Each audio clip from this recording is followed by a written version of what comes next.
حي على الفلاح. Now the ayah I was going to tell you about. Ya ayyuhalladhina amanu inna min azwajikum wa awladikum aduwwan lakum. Those of you who have faith, there's no doubt about it. From among your spouses and your children, there are enemies for you. What? Did I just say that? From among your spouses and your children, there are enemies for you, is the next ayah. Believers, listen up. This is in Medina. The Prophet ﷺ is in Medina. There are people that are sitting in the audience that have fought the enemy in Makkah.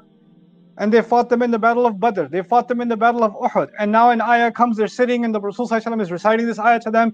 And among your spouses and your children, there are enemies. They're the enemy? Are the enemies on the battlefield? They're the ones who are putting idols at the Kaaba. They're the ones who do shirk with Allah. They're the ones who tried to kill Allah's messenger. How can my wife and my children be my enemy? He didn't say all of them. He said among them are those that are enemies for you. So he didn't say all of you have families in which there's animosity, but some of you are harboring enemies. And azwaj actually can be used for husbands and wives. So it's a bad translation to say, oh, believers, your wives and children are enemies. Or some of your wives and children are enemies. No, some of your husbands are enemies too. And your children are enemies too. So how are they enemies? When you cross Allah's lines because you hate someone out of animosity, that's not acceptable. But when you disobey Allah and disobey the Messenger, or trust those that you love more than you trust Allah and you trust the Messenger, when you want to make your spouse and your children happy, while you are okay with making Allah what? Unhappy. When you put them in a place that only belongs to Allah, when absolute obedience starts going to the spouse and the child, even at the expense of obedience to Allah, then even though you love them and they love you, and you hug them and they hug you, and you eat with them and they eat with you, even though you live your lives together, you're living under the same roof. You protect them, they protect you, they become enemies. Physically, no. Nobody's trying to kill nobody. This is not an ayah about when you go home, make sure there's no dagger under the pillow. It's not that. That's not what this ayah is about. This ayah is about spiritual animosity. What's the treasure that Allah gave in this ayah? Faith. In these ayat. Faith. Reliance on Allah. When you create an environment in the family where obedience to Allah, reliance on Allah, dealing with a crisis and turning back to Allah, those things are being pulled away. They're being pulled away by spouse or child. Then they are becoming a kind of enemy. Well, if they're an enemy, then we should fight them. Because the rest of the ayah should be, well, if they are your enemy, now that you know that they're your enemy, sharpen your swords. Or get away from them at least. Because they're the enemy. What does Allah say? Inna min azwajikum wa awladikum aduwwan lakum fahdharuhum. Then be careful of them. Watch out for them. Wa in ta'fu wa tasfahu wa taghfiru fa inna Allaha ghafurur rahim. And if you do in fact lovingly forgive, overlook, tasfahu. Tasfahu safaha means to turn the page, meaning they messed up or they said something outrageous that takes you away from your faith. And they said those kinds of things, but you're able to turn the page. Now this is already really getting really hard. So there's a family that even Allah declares can be like an enemy or be an enemy. And then Allah says to you and me, if you can pardon and if you can turn the page, and then what taghfiru, and you can cover up for them.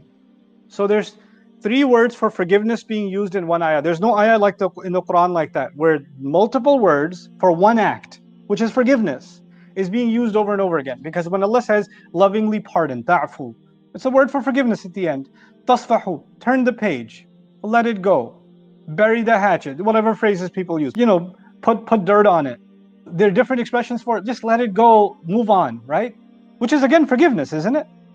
And then he says, وَتَغْفِرُوا. That's maghfirah is the common word for forgiveness. Actually, literally means to cover it up. Turn the page, cover it up, as if there was nothing turned either. Now the whole thing, the imagery of turning the page means you can't see what's on the previous page. Which means the kind of forgiveness where you don't bring it up. Remember in 1997 when I forgave you? You already turned the page. But the ayah has this remarkable contrast. It started with some people in your family, your spouses and your children and your enemies. Watch out for them. Okay, I'm on guard. And then he says, and if you can lovingly pardon and turn the page and forgive, cover up for them, cover for them too. فَإِنَّ اللَّهَ غَفُورٌ رَحِيمٌ, then certainly Allah is extremely forgiving, always loving and caring. How do we understand this? How do we make sense of this ayah? Because it's giving us two very different pictures. And they're going in two very different directions. Being careful of an enemy is not lovingly forgiving an enemy. Those are two different things. You don't know if they're carrying a sword behind their hand and you come and give them a hug and that's the last thing you ever do. So how do you reconcile? Our families can be the most massive trial. They can be the most difficult trial. It can come from any direction. And it can be a trial from the people you love the most. They don't even have to be abusive to you for them to be a trial for you, even if they are abusive.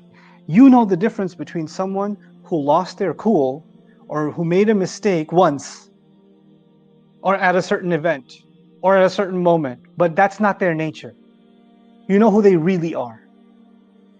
And what anger does is anger wants us to look at someone and remember their worst moment, and that's all you remember about them. Like your picture of them is how you think of that person, that spouse of yours or that child of yours, is the worst thing they ever did. That's the picture in your head. By the way, there's another delusional side too. When people are so in love, they overlook all the horrible and they only see the good. The one good thing that happened in 1983, they remember, and that's the picture in their head, and this person can get away with murder after that, and that's all they see, right? Allah Azza wa Jalla is first telling us, when someone is bad to you, recognize it. When someone's not okay, not doing right by you, then you should know. You should be careful. So the eye open, not delusional, the eyes open reality, is this person really abusive? Was that a one-time thing? Is this a serial habit? Is that just in their nature to be this way? Is that just something they keep on doing over and over again for years and years and years? If that's the case, be careful. But when that person changes, because change is possible. Every human being can change. And you're smart enough to know that it's not an artificial change. Because artificial change means, I'm so sorry, I'm never going to do it again, I feel really bad. And you're like, okay, yes. Allah says to forgive, so I forgive you. And then 2 weeks later, they're exactly in the same place again. No sorry at all, right? And they're even worse offenders than before. Then you know that there's a serial habit of telling you what you need to hear to get you to put your guard down. But if you're careful, the word فَاحْذَرُوهُمْ is pivotal here, then you know where people stand. Then you have a pretty good gauge. And when you genuinely do see someone make a change, when you genuinely do see someone is remorseful and they've changed their ways, then it's okay to let go of that image of them as a vengeful person or an evil person or someone who did a lot of evil or bad. And it's okay if they're asking for forgiveness, that you can pardon them, that you can turn the page. This is not about people who curse you and then you say, well, Allah says forgive, so I'm going to forgive. I didn't ask for your forgiveness, yeah, but I'm obeying Allah. No, you don't forgive someone who doesn't want forgiveness. You don't turn the page for someone who's burning the book. That's not what this is. This cannot be put to misuse. Allah is not asking us to be passive and people can walk all over you, whether even their family, and you just forgive. No. But if they want to make serious reconciliation, they want to make things right, and you still feel that there is room to make things right, even though they've been really bad, so bad that even Allah called them enemy, but you genuinely see that they've made a change, then if you pardon and forgive and don't bring it up again, because Allah has put that behind them. Allah says, فَإِنَّ اللَّهَ غَفُورٌ رَحِيمٌ, then certainly Allah is forgiving. If Allah can forgive that, and if Allah can forgive sincere tawbah, then maybe I can make room in it too. And then he said, if you forgive in 3 different ways, then Allah is forgiving too. You know what that means? If you take that choice, that you decide to forgive them, it's a choice you have. And it may be a very hard choice, but if you make that choice sensibly, even though it's extremely difficult to make that choice, then Allah recognizes that you have done something amazing, and maybe Allah will reward you. Assalamu alaikum wa rahmatullah. If you enjoyed this video, please do share it with friends and family. If you want to see more videos from this series, click on the box at the top. If you want to see other videos, click on the box at the bottom. And don't forget to hit the subscribe button. Thanks.